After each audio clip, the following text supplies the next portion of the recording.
কথায় বলে সাথে আমরা কিছু নিয়ে আসিনি, আর সাথে করে কিছু নিয়েও যাব না। জন্ম থেকে মৃত্যুর মাঝের জীবন আমরা কিভাবে কাটালাম সেটাই হচ্ছে বড় কথা। সবাই বলে পাপ করলে নাকি নরকে যাবে, আর পুণ্য করলে যাবে স্বর্গে। আমি বলি দূর, ছাড়ুন তো মশাই সব কথা। মরার পরে আপনি স্বর্গে যাচ্ছেন নাকি নরকে, মরে যাওয়ার পরে আপনাকে কেউ দেখতে যাবে না।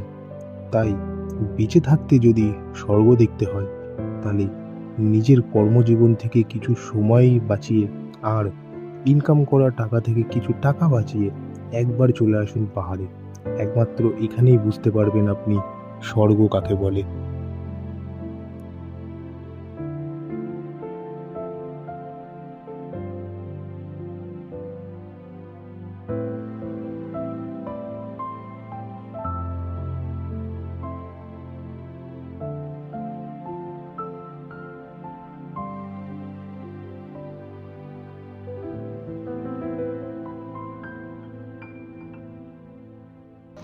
হে guys, welcome back to my channel need more এক্সপিরিয়েন্সে আবার আপনাদের স্বাগত জানাচ্ছি আর একটা নতুন রোদ্দুর ভরা সকাল নিয়ে দিরাং থেকে।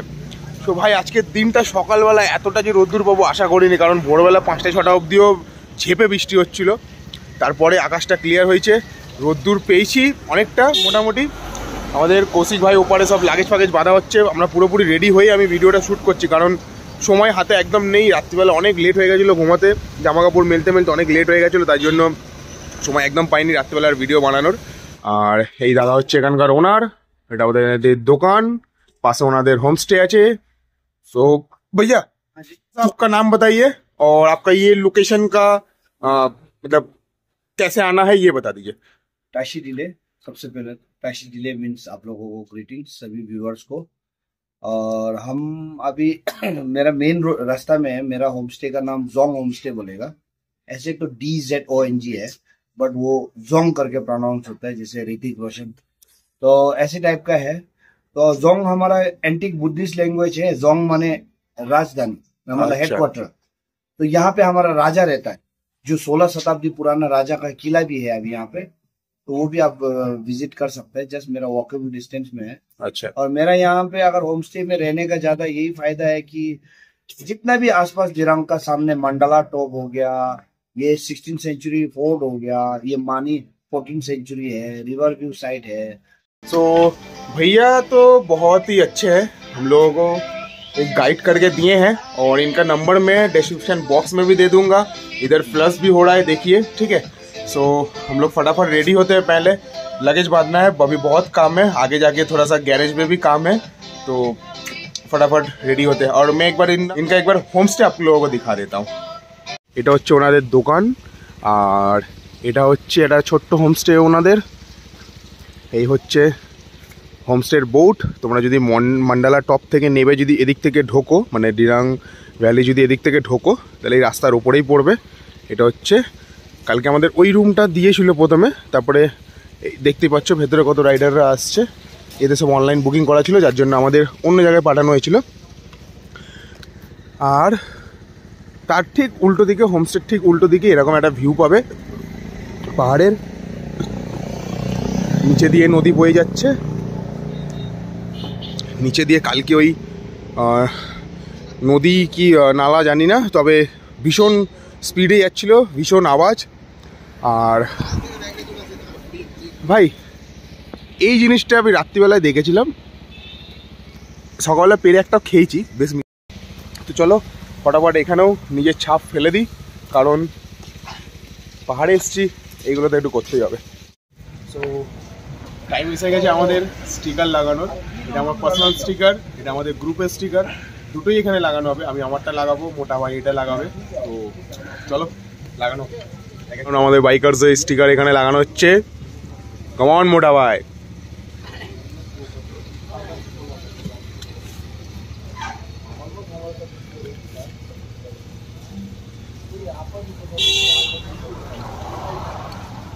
সো ডাউনটাউন বাইকার্সের স্টিকারও এখানে লেগে গেছে। Downtown bikers hip hooray hurray.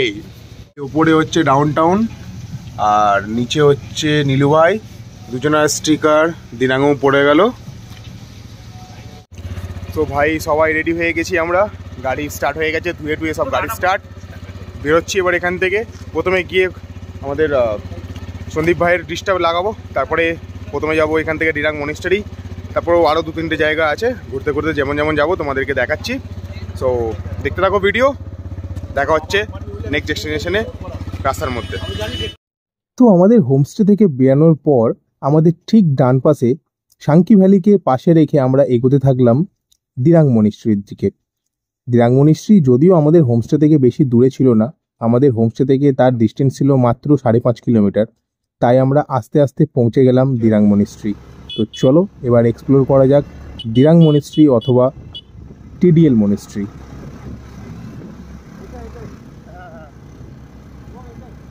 আমরা এখন আছি দিরাংয়ের টিডিএল মনিস্ট্রি। আমাদের মানে ফার্স্ট আমরা কোথাও দাঁড়ালাম কোথাও ঘোরার জন্য। সো আমার পেছনে এই মনিস্ট্রি, সো ভাইরা ঘুরে বেড়াচ্ছে, চলো একটুখানি যাই ওপরে মনিস্ট্রিটা দেখি। বেশ ফাঁকা ফুক্তা, খুব ভালো এরিয়া, মানে খুব সুন্দর জায়গাটা আর কি। এই হচ্ছে মনিস্ট্রি।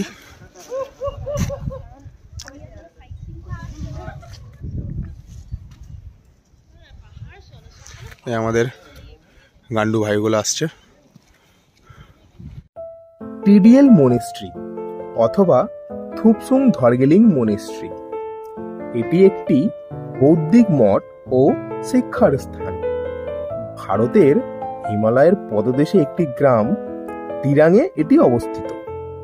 এই মঠ সাধারণ মানুষ এবং বৌদ্ধ ভিক্ষুকদের দ্বারা তিব্বতী বৌদ্ধ ধর্মের অধ্যয়ন করার একটি স্থান। 5ই এপ্রিল 2017-তে পরম পূজনীয় শ্রী 14 দালাই লামা দ্বারা এই মঠের অভিষেক করা হয়। থুপসুং ধর্গেলিং নামটি তারই দেওয়া। থুপসুং ধর্গেলিং কথাটির অর্থ হল প্রভু বুদ্ধের দেওয়া বাণী প্রচারের পীঠস্থান। এখানে যে সমস্ত শিক্ষা শান্তি দেওয়া হয় তা এই ভিডিওর মাধ্যমে দেখানো বা বোঝানো সম্ভব নয়। এই জায়গার বিশেষত্ব উপলব্ধি করার জন্য আপনাদের এখানে এসে 1 থেকে 2 দিন থাকতে হবে। জায়গাটাও খুব সুন্দর, আর মনিস্টারিটাও খুব সুন্দর, খুব ভালো লাগছে ভাই। একা একা এদেরকে নিয়ে এই অবধি আসা মানে আমার কাছে একটা অনেক ডিফিকাল্ট অ্যান্ড টাফ ব্যাপার ছিল। আসতে পেরেছি এটাই অনেক, এরাও অনেক সাথ দিয়েছে। অবশ্য একটা গ্রুপের সাথে চললে, গ্রুপের মেম্বাররাও যদি সাথ না দেয় তাহলে কিছুই হতে পারে না। সো সবাই খুব ভালোভাবে আছি। ও কেমন লাগলো তোমাদের দিরাং মনিস্ট্রি? এখান থেকে বেরাচ্ছি আমরা, কোথায় যাবো? এখান থেকে একটা আর্মি ক্যাম্প আছে, ওইখানে যাব। তারপরে হচ্ছে আমাদের শিলাপাস, মোটামুটি এখান থেকে 46 কিলোমিটার দেখাচ্ছে। তো যত তাড়াতাড়ি হয় আমরা ট্রেনে দিই এখান থেকে। চলো যেতে যেতে রাস্তায় কথা হবে, রাস্তা সিনসিনারি দেখানো হবে, এরপরে রাস্তায় দেখা হচ্ছে।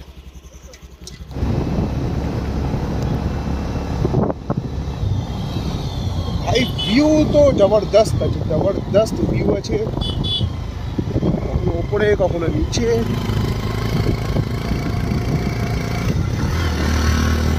আসছে সবাই।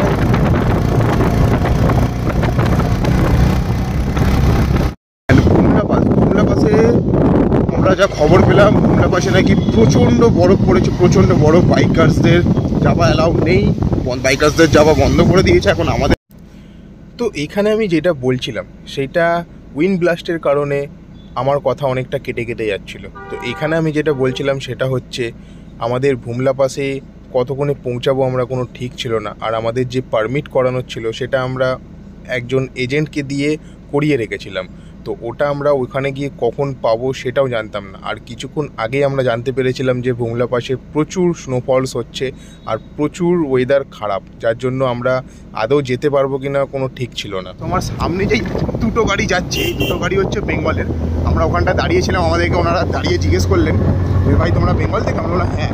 এনারাও খড়গপুর থেকে এসছেন, তাওয়াং অরুণাচল যাচ্ছেন ঘুরতে। আর চলো, কাউকে তো দেখতে পেলাম বেঙ্গলের, নাহলে সবাই তো আসাম। যত গাড়ি দেখছি সবাই আসাম থেকে মোটামুটি ঘুরতে আসছে।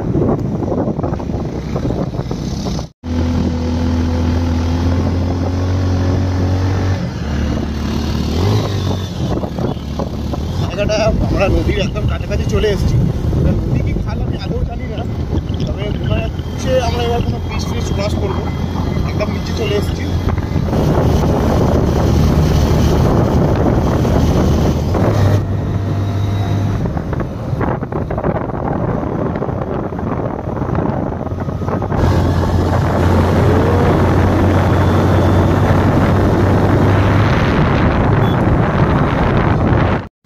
তো রাস্তায় যেতে যেতে আমরা একটুখানি দাঁড়িয়ে পড়লাম, কারণ পেছনে আমার একটা সামনে একটা খুব ভালো ভিউ ছিল, এখানে 2-3টে ভিডিও শ্যুট করলাম।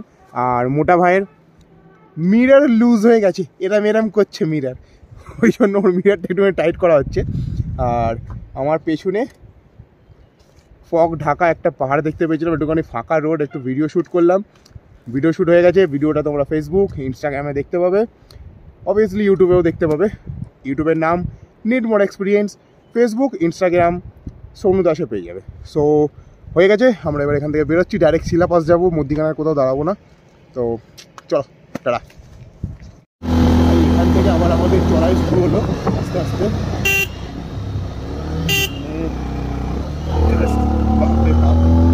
অনেক বড় বড় ইনক্লাইন আছে, মোবাইলে ততটা বোঝা যায় না, কিন্তু যারা এখানে আসে, যারা এইগুলোতে ওঠে তারাই জানে। আজকে সালা রেনকোট পরিনি, আজকে ভেতরে উইন্টার লাইনার লাগাইনি বৃষ্টির ভয়। আর বৃষ্টি তো নেই, কিন্তু ঠান্ডা। একটু পরে ভাবছি রেনকোটটা পরে নেবো, যতটা পারবো হাওয়াটাকে গায়ে লাগানো বাঁচাবো। দেখা যাক আর কতটা যেতে পারি, শিলাপাস অব্দি যাই, তারপরে দেখছি যা করার।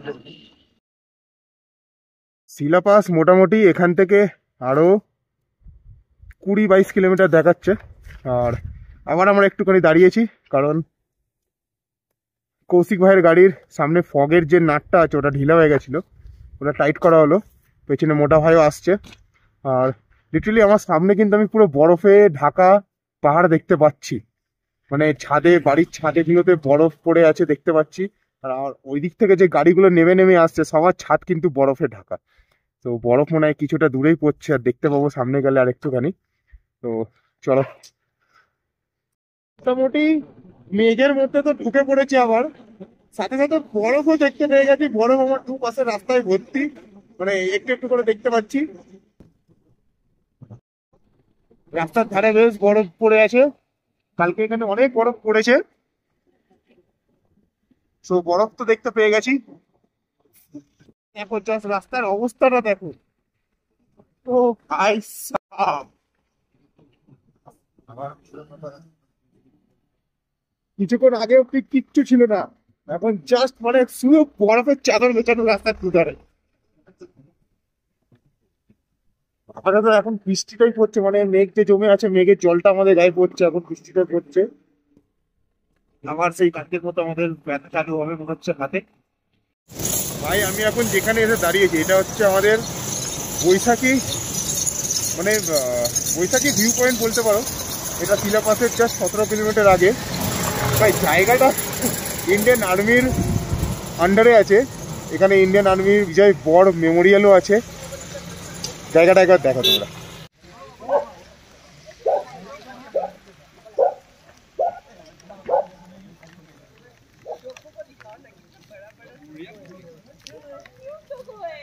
তো ভাই পুরো বরফে বরফ, এখানে হেলমেটটা আমি খুলছি না এই কারণেই, কারণ হালকা হালকা বৃষ্টিও পড়ছে, তো হেলমেট খুলে মাথায় জলটা পড়বে, ওর জন্য হেলমেটটা আমি খুলছি না। মানে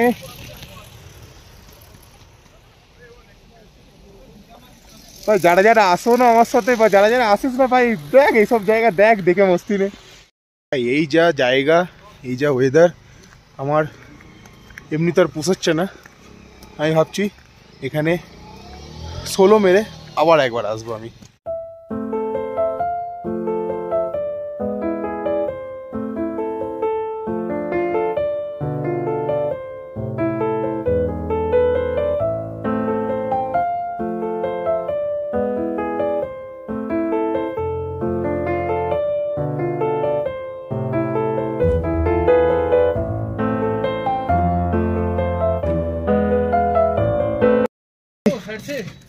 আপাতত আমরা ফেসে গেছি, এত বরফ, সামনে বরফ পড়েছে, রাস্তা জাম।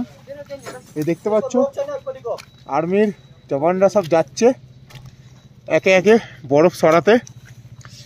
জানি না এর আগে আমরা আর পৌঁছাতে পারবো কিনা। প্রচুর প্রচুর মানে স্নোফলসও হচ্ছে একটু একটু বুঝতে পারছি, আর প্রচুর বরফ পড়ে আছে, পুরো লম্বা জাম রয়েছে। ওয়েদারটা দেখো, পুরো সাদা, আগে মেঘ, নিচে মেঘ, সামনে বরফ, কিচ্ছু নেই ভাই। এ ভাই ভাই এখন এখন এখন এখন মোটা ভিডিও বানাচ্ছি ভাই। ভাই মনটা একটুখানি খারাপ আছে, কারণ টানালের ঠিক 7-8 কিলোমিটার আগে অবধি পুরো জাম লেগে আছে, যেটা কিছুক্ষণ আগে আমি তোমাদেরকে বললাম। এখানকার আর্মি লোকাল গাড়ি যেগুলো ওইগুলো ওদিক থেকে আসছে, তারা সবাই মানা করছে, ওয়েদার প্রচুর খারাপ আছে, পুরো বরফ জমে আছে, যার জন্য আমাদের আগে যেতে আজকে মানা করছে। সো অনেকেই গাড়ি ঘুরিয়ে রিটার্ন চলেও গেছে। তো আমরাও প্ল্যান করছি আপাতত এখান থেকে আমরা ব্যাক করব নিচের দিকে, যতটা যাওয়া যায়, যেখানে আমরা স্টে করার জায়গা পাবো ওখানে স্টে করব। করার পর যদি কালকে ওয়েদার ঠিক থাকে তাহলে কালকে আমরা এগাবো তাওয়াংয়ের দিকে। যদি ওয়েদার খারাপ থাকে তাহলে কিচ্ছু করার নেই, আমাদের রাইডটা এখান থেকে আবার ব্যাক টু গুয়াহাটির দিকে করতে হবে। তো কিছু করার নেই, এতটা এসছি, দেখা যাক কালকে কি হয়। তবে একটুখানি মজা করে নি, চলো। ভাই ভাই ভাই বহুত বড় আছে, বহুত বড়। রুকো আকবার পেছনে পেছনে নর্থ বেঙ্গল গেছি, অত উঁচু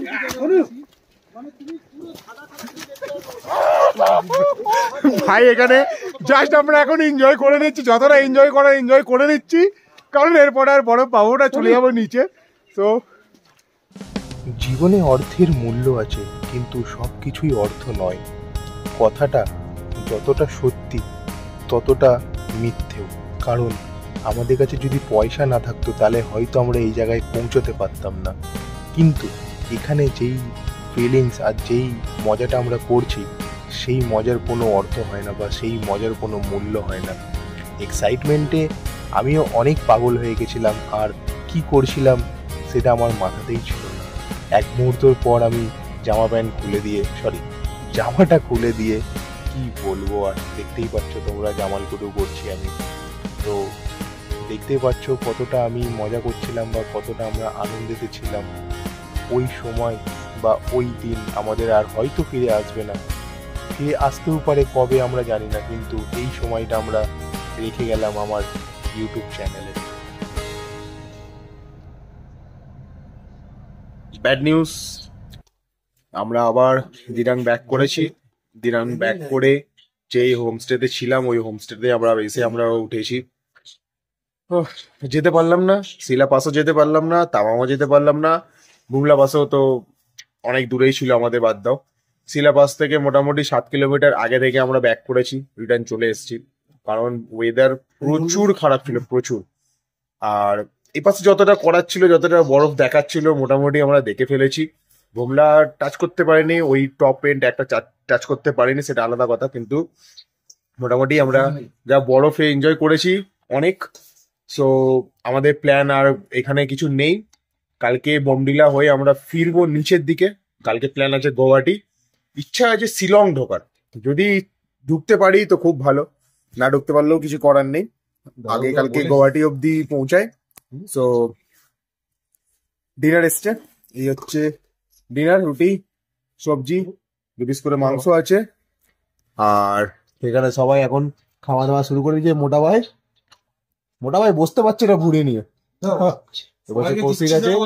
এখন আইপিএল চলছে, আইপিএল দেখতে দেখতে আমরা খাওয়া দাওয়া করছি, এসে একটুখানি ঘুমিয়ে পড়েছিলাম, কারণ শরীর প্রচুর ব্যথা করছিল। আজকের ওয়েদার মারাত্মক, আর ঠান্ডার জন্য মানে কিছু বডি হাত পা কাজ করছিল না।